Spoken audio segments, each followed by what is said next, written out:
கூட நோய்க்கு பயப்பட்டா என்ன ஆகுறது? இந்த ஊர்ல நான் பிரசாதம் சாப்பிட்டேன்ல, இந்த வேப்பிலை சாருனால இந்த ஊருக்கு நல்லது செய்யணும்னு உன் வீட்டுக்கு வந்தேன்.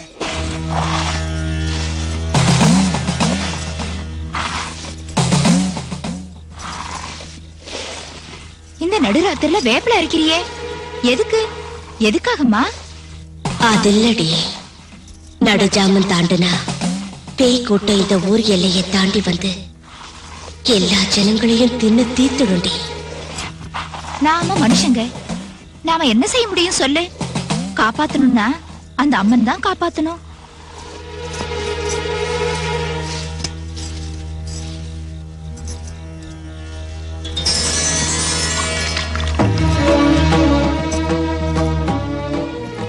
பாரு, இந்த வேப்பிலை தண்ணிய ஒவ்வொரு வீட்டு வாசப்படி மேல தெளிச்சுட்டு மேற்கெல்ல வரையில போய் மிச்சத்தை ஊத்திட்டு வா.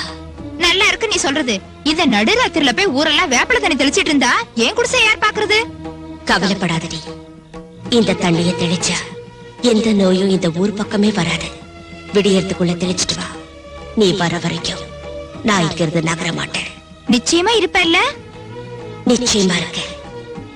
நீ திரும்பி என்கிட்ட வர வரைக்கும் இந்த குடிசையில இருந்தே இல்ல, இந்த ஊர்ல இருந்தே போக மாட்டேன். என் மேல ஆணையா?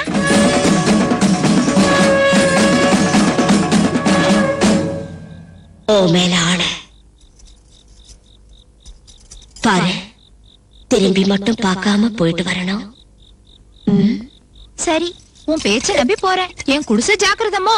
ஆணையிட்டு இருக்க, மறந்துடாத.